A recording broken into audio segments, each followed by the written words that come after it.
The Montana wind tells stories if you know how to listen. It whispers tales of desperation, of fortunes won and lost, and of love as wild and untamed as the land itself. But in the autumn of 1888, it carried a sound that even a hardened man like Kai Reed couldn't ignore. It wasn't the howl of a coyote or the rumble of distant thunder. It was the cry of a child. What he found that day, tied to a lone cottonwood tree, would not only change his path, it would force him to confront a past he'd long since buried and fight for a future he never believed he deserved. This is the story of how a lost soul found a new reason to live, all because of a horse, a baby blanket, and a simple heart-wrenching plea. Kai Reed was a man who preferred the company of his horse, Dust Devil, to that of any human. The vast, unforgiving expanse of the Montana Territory was his sanctuary, a place where the ghosts of his past were scattered by the ceaseless wind. He was heading north, with no particular destination in mind, just a deep-seated need to keep moving. For 3 years since the fever took his Mary and their unborn child movement was the only thing that kept the silence from consuming him. It was late afternoon, the sun a fiery orb bleeding across the western sky when he heard it.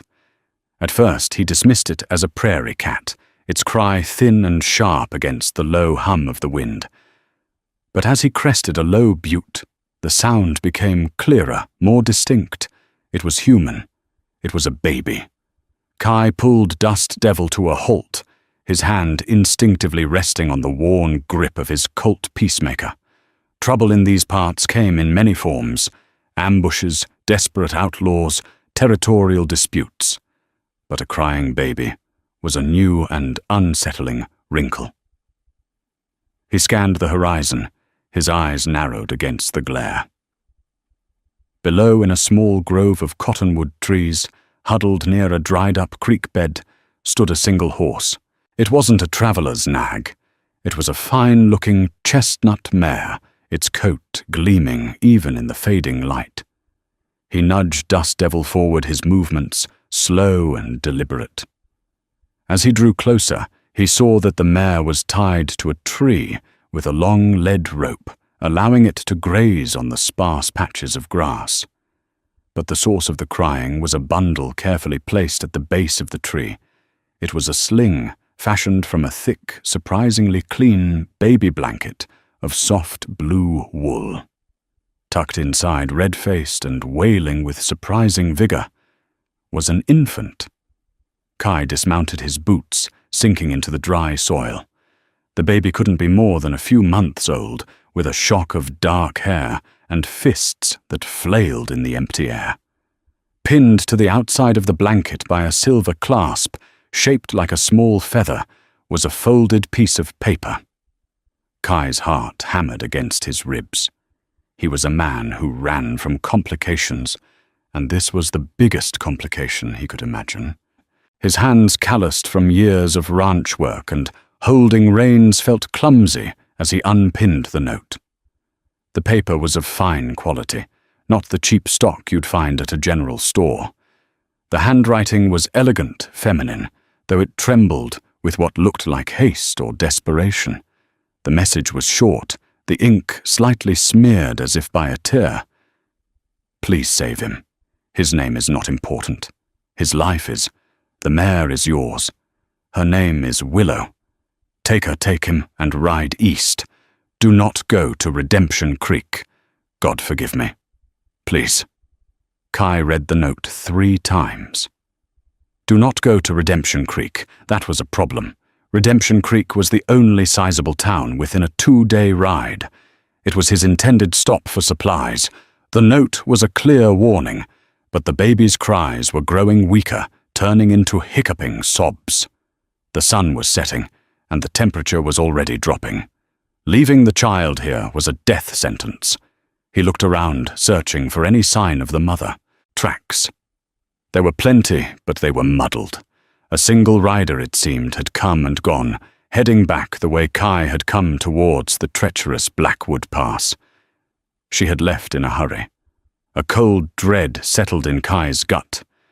This wasn't just an unwed mother abandoning her child. This was something else. The fine horse, the quality blanket, the silver clasp, the urgent warning, it all pointed to a story with dangerous edges. He looked down at the baby. The child's deep blue eyes, wet with tears, blinked up at him. In that moment, the wall Kai had built around his heart cracked. He saw a flicker of Mary's eyes, remembered the dreams they'd had of a child of their own.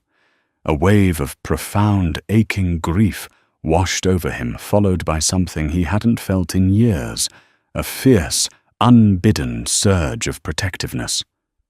"Well, kid," Kai murmured, his voice rough with disuse. "Looks like you and I are in a bit of a pickle."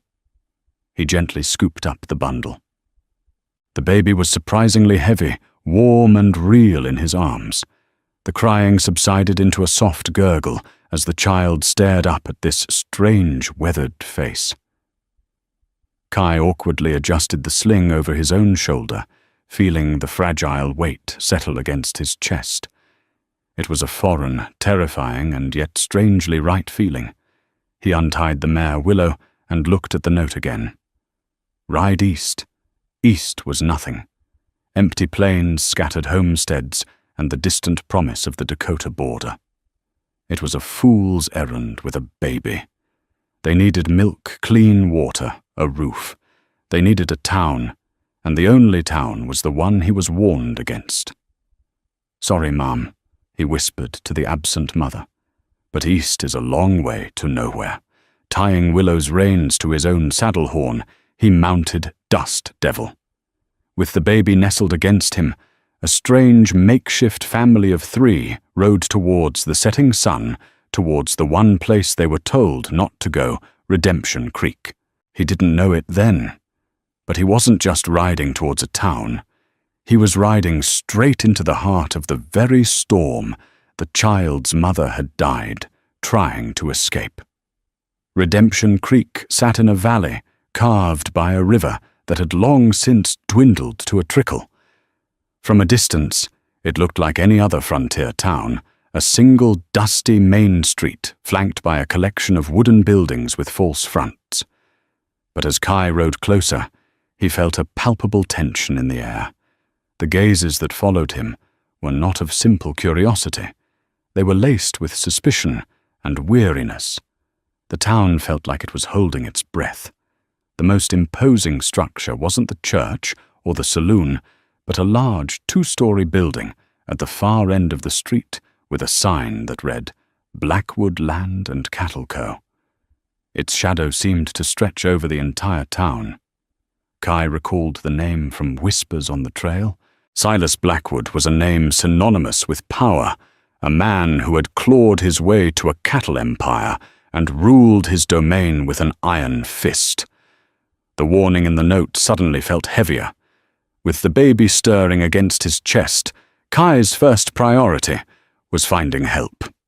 He dismounted in front of the doctor's office, a modest building with a shingle that read, "Dr. Alistair Thompson, Physician and Surgeon." The curtains in the window twitched as he approached. He knocked on the door, his heart thudding a nervous rhythm. A moment later, the door opened, not to a grizzled old doctor, but to a young woman. She was perhaps 25, with intelligent hazel eyes and light brown hair, pulled back in a practical but elegant bun. A smudge of ink was on her cheek, and she held a book in her hand, her finger marking her place. Her expression was one of polite inquiry that quickly morphed into astonishment as she took in the sight of the rough-looking drifter with a baby strapped to his chest. "Can I help you?" she asked, her voice steady despite her surprise. I need the doctor," Kai stammered, feeling like a fool. "It's the baby. He's not sick, I don't think. But he needs things I don't have." The woman's gaze softened as she looked at the infant. She stepped aside. "My father is out on a call at the Miller homestead. He won't be back until morning. I am Emily May Thompson. Please come in." Kai stepped inside. The room served as a waiting area and was immaculately clean, smelling of antiseptic and dried herbs. Emily closed the door behind him, shutting out the prying eyes of the street. "Where did you get him?" she asked, her tone, gentle but direct, as she took the baby from Kai's awkward hold. She handled the infant with a natural, practiced ease that Kai envied. "I found him," Kai said simply, pulling the note from his pocket and handing it to her.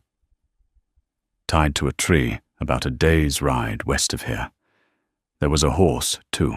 Emily's eyes widened as she read the note. She looked from the elegant script to the baby, who had begun to fuss in her arms, and then back to Kai. "It specifically warns against this town, specifically." "I know," Kai said, his voice low. "But the plains are no place for a baby. He needed a doctor, a woman's touch." Emily nodded, her expression thoughtful. "He looks healthy, thank heavens. Just hungry and in need of a change." She moved with purpose, heading into a back room. "There's fresh goat's milk on the stove, and I have some old linens we can use." For the next hour, Kai watched in silent awe as Emily worked. She was a whirlwind of quiet competence, warming milk, testing it on her wrist, fashioning a makeshift diaper, and cooing softly to the baby, who responded to her with contented gurgles. The transformation was remarkable. The red wailing creature from the plains was now a calm, fed and clean infant, dozing peacefully in a cradle Emily had pulled from a storage closet. "He's a strong one," Emily said, a small smile gracing her lips as she looked at the sleeping child. "We need to give him a name, at least for now."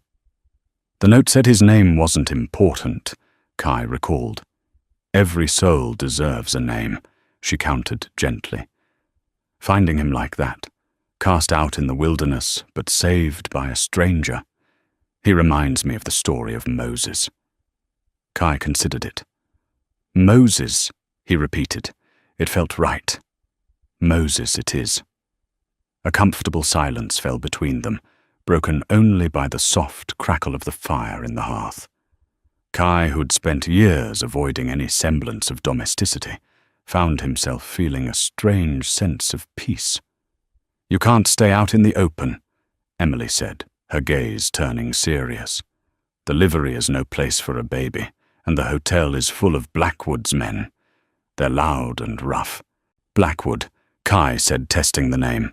The note writer seemed afraid of this place of him. Emily's smile vanished. She glanced towards the window, as if expecting to see a shadow fall across it. "Silas Blackwood owns this town, Mr. Reed. Kai Reed. Mr. Reed. He owns the ranch that chokes this valley, the general store, the saloon, and he holds the mortgage on nearly every homestead for 50 miles. He even owns the sheriff. People here have learned to keep their heads down and their mouths shut. A stranger arriving with a mysterious, well-appointed baby is going to attract the wrong kind of attention." Her words confirmed the unease he'd felt since arriving. The mother hadn't been running from poverty. She'd been running from a man. "There's a small room behind the surgery," Emily offered, making a decision. "It's not much, but it's warm and clean. You and Moses can stay there tonight. It's safer." Kai was taken aback by her trust.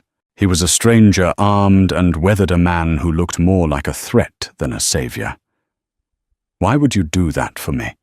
Emily May looked from him to the sleeping baby in the cradle. "Because my mother used to say that you don't judge a man by the dust on his coat, but by the kindness he shows to those who can't help themselves. You didn't leave him, Mr. Reed. That's enough for me." As Kai settled into the small, clean room, the weight of his decision to come to Redemption Creek pressed down on him. He had followed his gut, his protective instinct. But Emily's words echoed in his mind. He had brought this innocent child into a town ruled by a wolf, a place the baby's own mother had risked everything to avoid. He had sought refuge, but he was beginning to suspect he had walked them right into the center of the cage. The next few days fell into a strange and unexpected rhythm. Dr. Thompson returned the following morning, a kind, weary man with his daughter's intelligent eyes. After a thorough examination of Moses, he confirmed Emily's assessment the baby was perfectly healthy. He listened to Kai's story with a grave expression, his gaze lingering on the fine wool of the blanket and the silver clasp. "This is no homesteader's child," Dr. Thompson said, his voice low. "This blanket, this clasp, it speaks of money. There's only one family with that kind of money in this valley." He didn't need to say the name. Blackwood. He offered Kai work odd jobs around his property, mending a fence, chopping firewood, repairing a loose shutter. It was a pretense. Kai knew a way to allow him to stay close to Moses without raising suspicion. It also gave him a reason to stay near Emily. A quiet, unspoken partnership formed between them. Kai, a man whose hands were built for reins, and Iron found himself learning the delicate art of fatherhood under Emily's patient tutelage. He learned how to hold Moses without feeling like he would break him, how to mix the warm milk just right, and how to rock the cradle with a steady, soothing rhythm. He discovered the surprisingly powerful grip of the baby's tiny hand around his calloused finger, and the disarming, toothless grin that appeared when Kai made a low, rumbling sound in his chest. The hard shell around Kai's heart began to melt, not all at once, but in small, incremental drips. He found himself smiling a genuine smile that reached his eyes for the first time in 3 years. He saw a different side of Emily, too. She was more than just the doctor's daughter. She was the town's unofficial teacher, holding classes for the local children in the church hall twice a week. She was a repository of knowledge, her evenings spent reading medical texts to her father or losing herself in novels by Twain and Dickens. She was fierce in her convictions, compassionate to a fault, and possessed a quiet strength that Kai found himself deeply admiring. One evening, as they sat in the surgery's main room, while Moses slept, a comfortable silence settled between them. Emily was darning a sock, the firelight catching the warm tones in her hair. "You're good with him," she said softly, not looking up from her work. "It's like you've done this before." The question hung in the air, heavy with unspoken meaning. The smile faded from Kai's face, replaced by the familiar shadow of his past. "My wife, Mary," he began, his voice raspy. "We were expecting a boy. We had the name picked out and everything, but the fever came through that winter. It took them both before I ever got the chance to hold him." He hadn't spoken those words aloud to anyone. Saying them now felt like lancing a wound. Emily set her sewing aside and looked at him, her hazel eyes filled with a profound empathy that wasn't pity, but understanding. "I'm so sorry, Kai. That's why I left." He continued, the words tumbling out now that the dam was broken. "Couldn't stand the quiet, the emptiness of the cabin. Been drifting ever since." "Perhaps," Emily said gently, "you weren't drifting. Perhaps you were just waiting for something to anchor you again." Her words struck a chord deep within him. He looked at the cradle where Moses slept, this tiny soul who had appeared out of nowhere and completely upended his life. He looked at Emily, whose kindness had been a balm to his wounded spirit. An anchor. For the first time, the idea of staying in one place didn't feel like a cage. It felt like a possibility. But their fragile peace was not destined to last.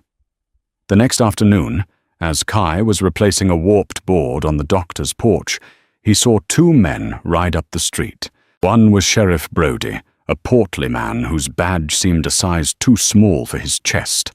The other was a man Kai recognized by reputation, a lone Caleb Thorne, Silas Blackwood's foreman.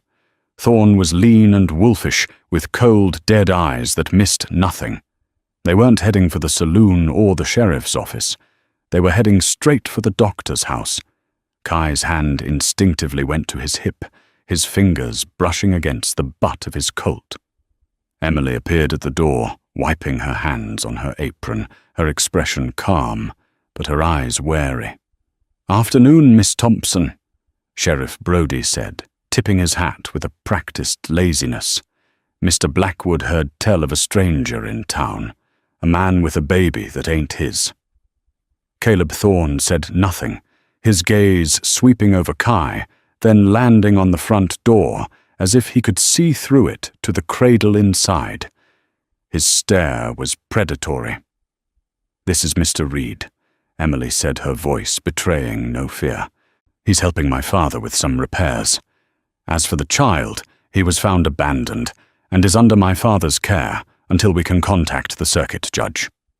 Thorne dismounted his spurs, jingling with a sound that grated on Kai's nerves. He walked slowly towards the porch, his eyes locking onto Kai's. "That's so Mr. Blackwood. He takes a keen interest in the welfare of folks in this valley, especially helpless little orphans. He'd like to have a word with you, Reed, about where you found this package." The way he said package made the hair on Kai's arm stand up. This wasn't a friendly welfare check. This was an interrogation. The warning from the note screamed in his mind. Do not go to Redemption Creek. He had brought Moses to the one place he shouldn't be, and now the wolves were at the door. Part 4. The Whispers of the Past. "I'm a little busy right now." Kai said, his voice deceptively calm. He didn't take his eyes off Caleb Thorne. "The doctor's paying me for a day's work, and I aim to give it to him." Thorne's lips curled into a semblance of a smile, but it didn't reach his cold eyes. "Mr. Blackwood isn't a patient man. He's at the saloon. Don't keep him waiting." It was an order, not a request. Sheriff Brodie shifted his weight nervously. "Now, Caleb, there's no need for—" "Stay out of this, Brodie," Thorne snapped without looking at him. His focus was entirely on Kai. Kai knew he was trapped. A public refusal would be seen as a challenge, and in a town controlled by Blackwood, that was a death wish. More importantly, it would put Emily and her father in danger. He laid his hammer down with deliberate slowness. "All right," he said, wiping his hands on his trousers. He glanced at Emily, a silent message passing between them. "Keep Moses safe." She gave a barely perceptible nod, her face a mask of composure. The walk to the saloon was the longest 100 yards of Kai's life. He could feel Thorne's presence behind him, a predator stalking its prey. Inside the saloon was quiet for midday. The usual patrons nursed their drinks in silence, their eyes darting towards the back of the room, where Silas Blackwood sat at a corner table, holding court like a king. Blackwood was a man in his late 50s, powerfully built with a mane of silver-grey hair and a face that looked like it was carved from granite. He wore a tailored suit of fine black wool, a stark contrast to the dusty attire of everyone else in the room. He exuded an aura of absolute authority. He gestured to the chair opposite him. Kai sat the entire saloon watching them. Thorne remained standing a silent sentinel by Blackwood's shoulder. "Mr. Reed." Blackwood began his voice, a low, gravelly rumble. "Welcome to my town. I hear you've come into possession of some lost property." "I found a baby, Mr. Blackwood. An abandoned child." Kai corrected him, his tone level. "Details," Blackwood said, steepling his fingers. "Tell me exactly where you found him, what you saw." Kai recounted the story, carefully omitting the existence of the note. He described the location, the chestnut mare, the blue blanket. He watched Blackwood's face for any flicker of recognition, but the man's expression was impassive, unreadable. "A fine mare, you say, and a quality blanket." Blackwood mused, leaning back in his chair. Sounds like someone of means fell on hard times. A tragedy. He paused, his sharp eyes, pinning Kai to his seat. And you brought the child here, to Redemption Creek. It was the closest town, Kai said. The child needed care. Commendable, Blackwood said, but the word dripped with insincerity. So commendable, in fact, that I've decided to take a personal interest. The child will need a proper guardian, a stable home. My wife and we've always had a heart for orphans. I'm prepared to adopt the boy. I will see to it that he is raised with every advantage. The offer was so sudden, so possessive, that it sent a chill down Kai's spine. It wasn't an offer of charity. It was a claim of ownership. That's mighty generous of you, Kai said, choosing his words carefully. But the matter is with Dr. Thompson for now, and the circuit judge will have the final say. Blackwood's eyes narrowed. The judge listens to me. The town listens to me. You would be wise to do the same, Mr. Reed. You are a drifter, a man with no roots, no name. You are in no position to care for a child. Give him to me, and I'll give you $500 and a clean trail out of this valley. Refuse. He let the word hang in the air, and you might find this valley doesn't take kindly to stubborn vagrants. The threat was clear. Kai's protective instinct roared to life. This man didn't care about Moses. He wanted him for some other reason. What that reason was, Kai didn't know, but he knew with every fiber of his being that he couldn't let Blackwood have him. The boy stays with me, Kai said, his voice quiet but firm, until the judge decides. The silence in the saloon was absolute. Caleb Thorne tensed his hand, dropping to his side. Silas Blackwood simply stared at Kai, a flicker of something surprise, anger crossing his face, before it was replaced by a cold, dismissive smile. As you wish, he said smoothly. But understand this. You have made a powerful enemy today. Enjoy your stay in Redemption Creek, Mr. Reed. I suspect it will be a short one. Kai stood up and walked out of the saloon, the weight of every pair of eyes on his back. He had drawn a line in the sand. He returned to the doctor's house to find a distraught Emily. What happened? What did he want? He wants Moses, Kai said grimly, recounting the conversation. Emily paled. Why would Silas Blackwood suddenly want to adopt a foundling? Kai paced the floor, his mind racing. It didn't make sense, unless Blackwood knew something about the baby. He stopped, his gaze falling on the blue wool blanket, which Emily had folded neatly on a chair. He picked it up, the soft fabric cool beneath his fingers. He had looked at it a dozen times, but now he examined it with new eyes. He ran his thumb over the intricate stitching along the hem, and then he found it. Tucked away in a corner, stitched in a thread so close in color to the blanket that it was almost invisible, were two small, elegant letters. CB. He showed it to Emily, whose hand flew to her mouth. CB, she whispered, her eyes wide with dawning horror. Silas Blackwood has only one child, a daughter. He sent her away to a finishing school in the East 2 years ago. We haven't seen her since. What's her name? Kai asked, though he already knew the answer. Clara, Emily breathed. Clara Blackwood. The pieces slammed into place with sickening force. The fine mare, the expensive blanket, the warning to avoid the one place her father ruled. Moses wasn't just some random orphan. He was Silas Blackwood's grandson, and his mother Clara had been running for her life. The revelation that Moses was a Blackwood changed everything. He was no longer just an abandoned baby, but the heir to the Blackwood Empire, a pawn in a game whose rules Kai and Emily were only beginning to understand. Silas Blackwood's desire to adopt the boy was not an act of charity, but a calculated move to reclaim his bloodline and control his legacy. "We have to get him out of here," Kai said, his voice urgent. "Tonight, we'll take the horses and ride east, just like the note said." "And go where Kai—" Emily countered her expression, a mixture of fear and pragmatism. "Blackwood's reach is long. His men would track us down before we made it to the Dakota border. We'd be running forever. No, we can't run. We have to find proof. Something to protect Moses. Something to expose Silas for what he is."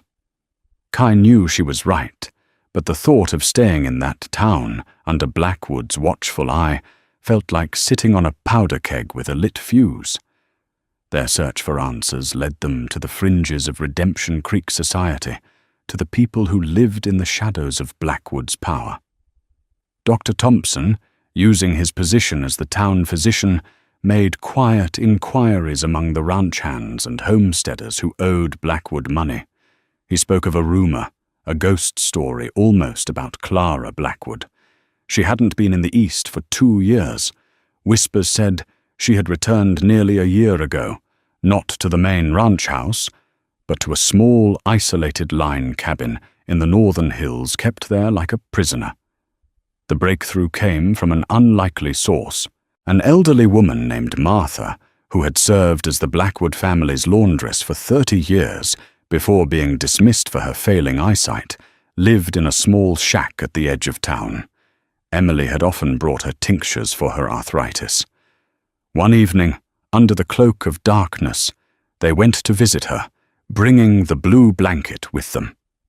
At first, Martha was terrified, refusing to speak. Her hands trembled as she clutched a threadbare shawl around her shoulders. "I know nothing," she repeated, her eyes darting towards the door. "Speaking of the Blackwoods brings nothing but trouble." Emily placed the blanket gently on the old woman's lap. "We just want to know about this Martha. We believe it belonged to Clara." Martha's gnarled fingers traced the soft wool, her touch reverent, her eyes clouded with cataracts filled with tears. "Her baby blanket," she whispered, her voice cracking. "I remember the day her mother, Eleanor, bought the yarn.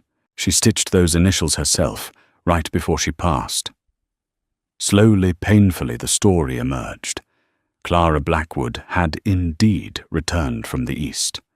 But she had come back, changed, defiant.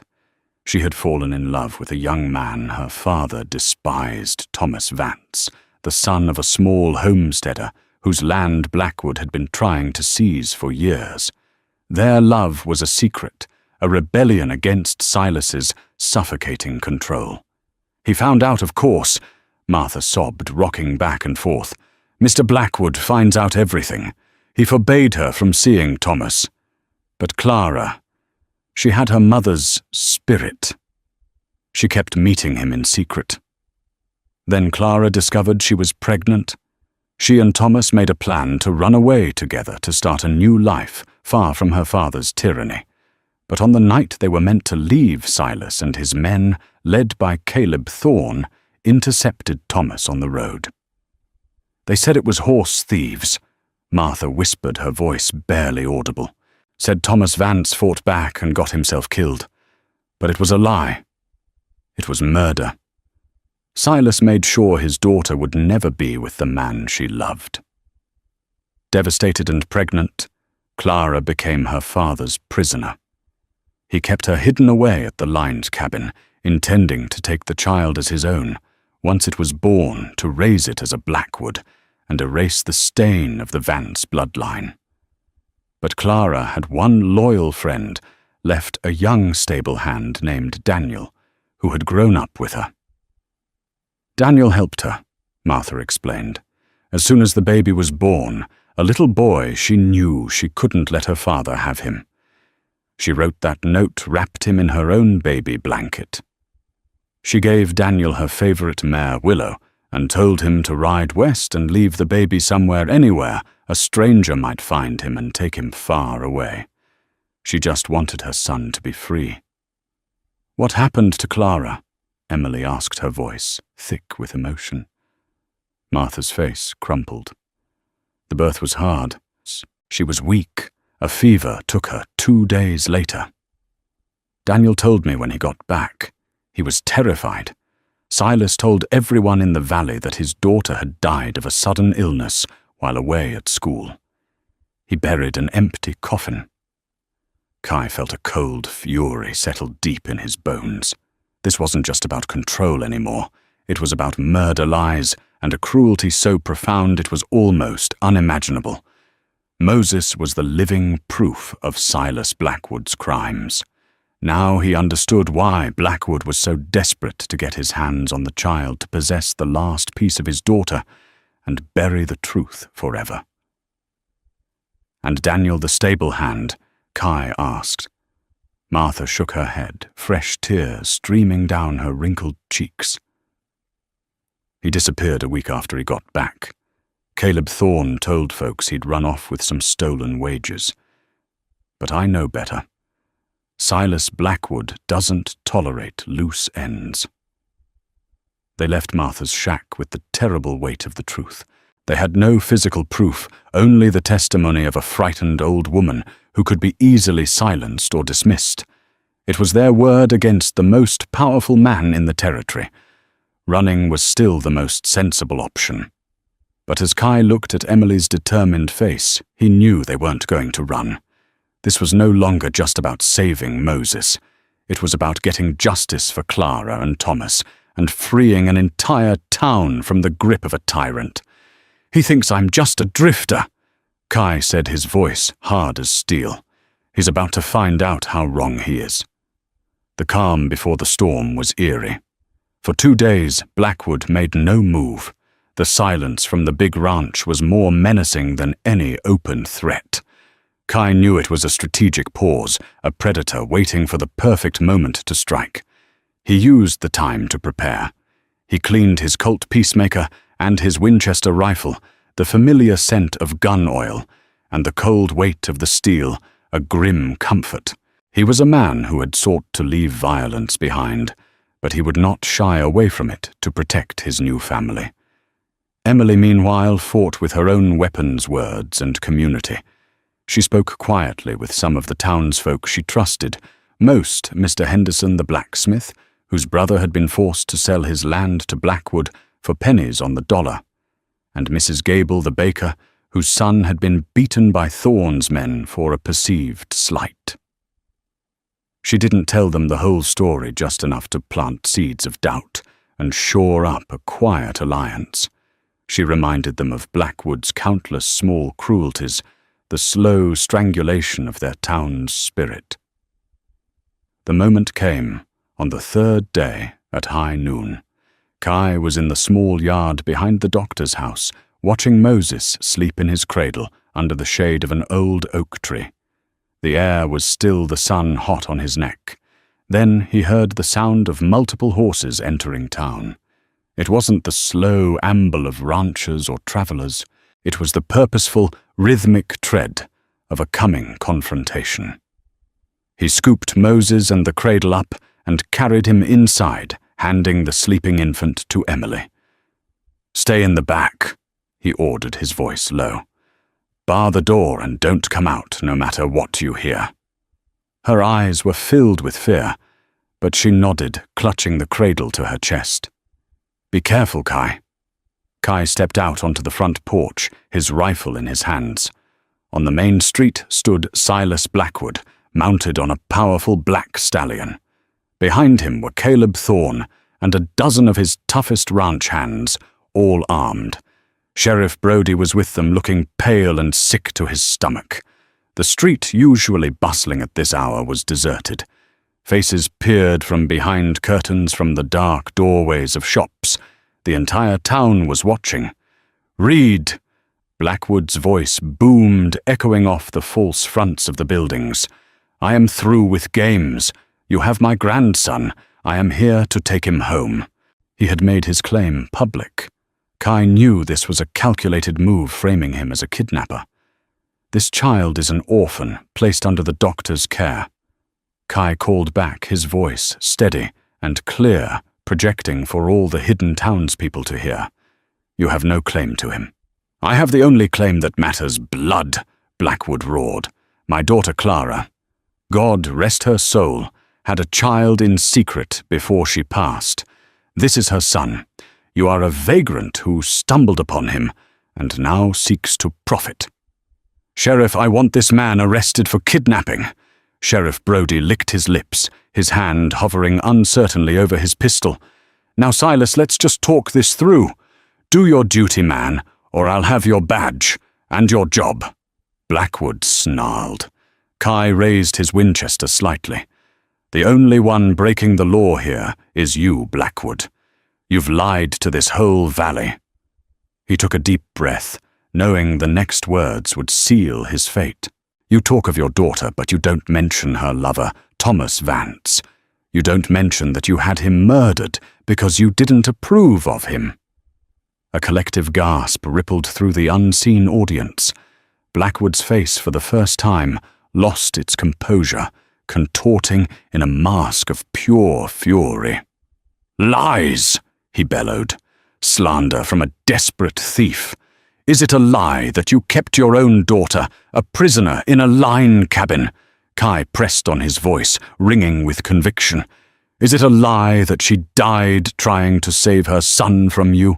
This boy's name isn't Blackwood, it's Vance, and you'll take him over my dead body."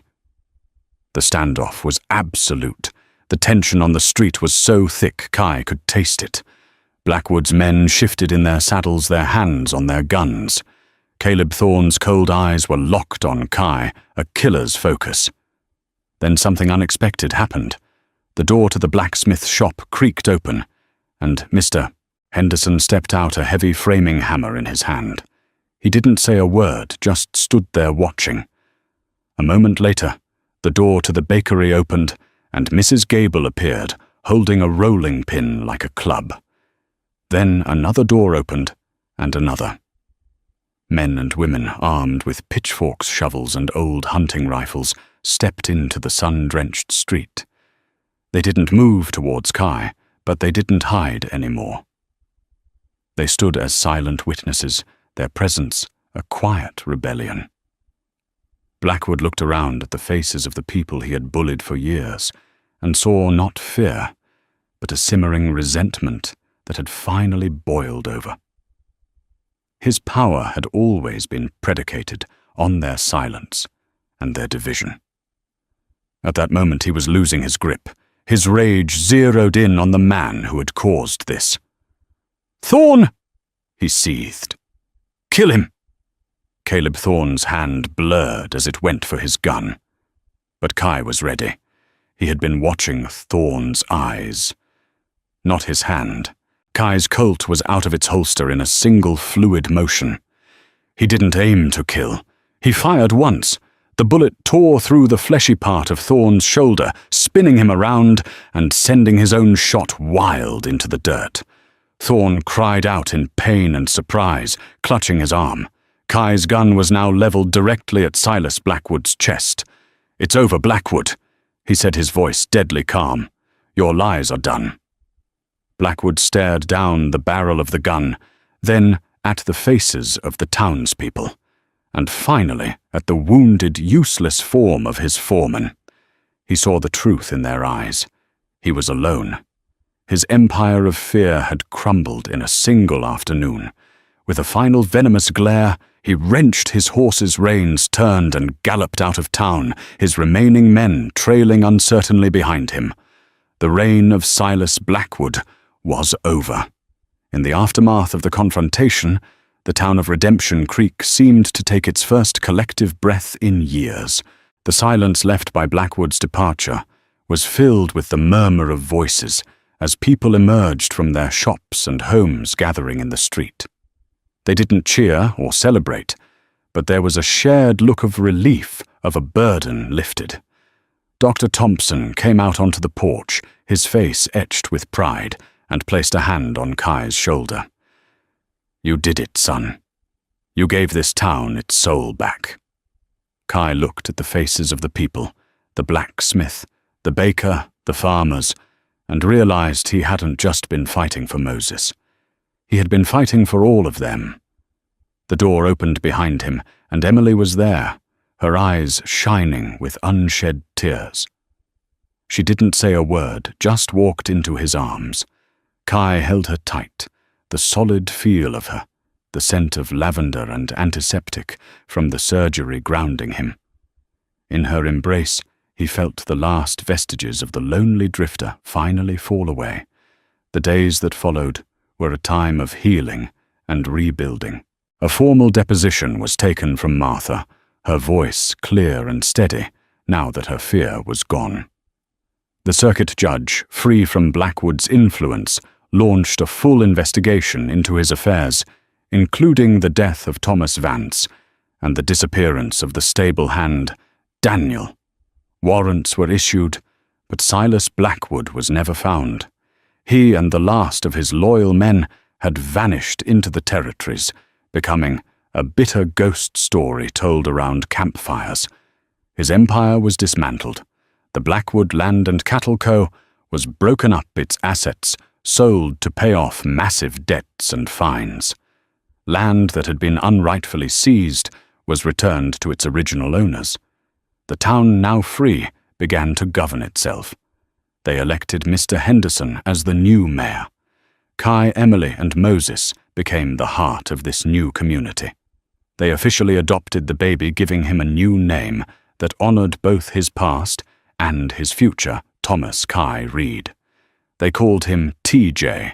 Kai sold the mare Willow and the silver clasp, using the considerable sum to buy a small plot of land just outside of town, a place with a clear view of the mountains and a creek that ran year-round. He built a small, sturdy house with his own 2 hands, with help from the men of the town. It wasn't a lonely cabin, haunted by ghosts, but a home filled with the sounds of a baby's laughter and the warm presence of the woman he loved. One evening, a year later, Kai and Emily stood on their porch, watching the sunset paint the sky in hues of orange and purple. TJ, now a toddler with a full head of dark curly hair, played at their feet, chasing a grasshopper. "Do you ever miss it?" Emily asked softly. "The open trail, the freedom of moving on." Kai looked out at the vast landscape, the same kind of country he had once used to lose himself. Now it didn't look empty. It looked like a promise. He wrapped his arm around Emily's waist and pulled her close. "I spent years thinking freedom was about having no ties," he said, his voice filled with a quiet contentment he never thought possible. "I was wrong. True freedom is choosing your ties. It's choosing who you anchor your life to." He looked down at his family, at the home they had built, and at the town they had helped to save. He had come to Redemption Creek by ignoring a warning, a drifter looking for supplies. He had found something far more valuable. He had found a reason to stop running. He had found a son. He had found a love as resilient and true as the mountains themselves. He had found his redemption. 5 years had passed. The town of Redemption Creek had blossomed under the clear Montana sky, no longer stunted by the shadow of Silas Blackwood. The harsh memory of his reign had faded into a cautionary tale told to newcomers, a testament to the town's resilience. For Kai Reed, those 5 years were a lifetime. The solitary drifter was gone, replaced by a husband, a father, and a man deeply rooted in the land he now called home. Their house, once a simple cabin, now had a sturdy porch swing where he and Emily sat on warm evenings. Their son TJ was a whirlwind of energy and curiosity, a boy with Kai's steady blue eyes and Clara's dark curly hair. He was the living, breathing heart of their world, a daily reminder of the miracle that had brought them all together. Kai's past was no longer a ghost that haunted him, but a quiet, settled story that had led him improbably to this perfect peace. But the past, as Kai knew all too well, has a way of sending echoes into the future. The echo arrived on a Tuesday in the form of a man on a dusty bay gelding. He wasn't a cowboy or a ranch hand. He was dressed in the sturdy clothes of a farmer, his face weathered by the sun, but his eyes clear and searching. He didn't head for the saloon, but instead made quiet inquiries at the general store, his voice soft but persistent. He was asking about the Vance family, who had once homesteaded north of the creek. News traveled fast in a town like Redemption. By the time the stranger rode his horse up the gentle slope to the Reed homestead, Kai was already waiting on the porch, his posture relaxed, but his senses on high alert. Emily stood in the doorway behind him, a hand resting on TJ's small shoulder. The man dismounted his movements, slow and deliberate. He was older than Kai, perhaps in his mid-40s, with the same strong jawline Kai had seen in the faded photograph of Thomas Vance that Martha had given them. "Mr. Reed," the man asked, his voice steady. "My name is Matthew Vance. Thomas was my younger brother." The air grew still. Kai nodded, his throat suddenly tight. "We've been expecting you," he said, though it wasn't true. They had never expected this. Matthew Vance's gaze fell upon TJ, and a wave of profound, heart-wrenching emotion washed over his face. He saw his brother's legacy standing right there, a ghost in flesh and blood. Tears welled in his eyes, and he quickly looked away, struggling for composure. "I've been searching for years," Matthew explained, his voice thick. "After my parents passed, I came west to find Thomas. All I found were whispers of his death and a story about a child. Most folks called it a rumor. But I had to know." Emily stepped forward, her expression one of deep compassion. "Please," she said softly. "Come inside. Let us tell you everything." Over the next hour, they pieced together the story for him, the discovery of Moses, the cruelty of Silas Blackwood, and the town's stand for justice. Matthew listened in stunned silence, his grief for his murdered brother mingling with a dawning awe for the strangers who had saved his nephew. He looked at TJ, who was now sitting on Kai's lap, watching the newcomer with wide, curious eyes. "He has his father's smile," Matthew whispered. There was no malice in him, no sense of ownership or demand. There was only the deep, aching love of a family that had been torn apart, and that Kai realized was the new, unspoken conflict. TJ was their son, but he was a Vance by blood. He was the last of his line. That evening, after TJ was asleep, Matthew spoke of his life. He had a wife and 2 daughters on a farm in Oregon. They were a good, loving family. "We never forgot Thomas," he said, looking at Kai and Emily. "We never stopped hoping. Finding his son, it's like a piece of him has been returned to us." He paused, choosing his next words with immense care. "I would never try to take him from you. A fool could see he is loved, that this is his home. But he is Vance, too. I ask only that you let him know us. Let me be his uncle.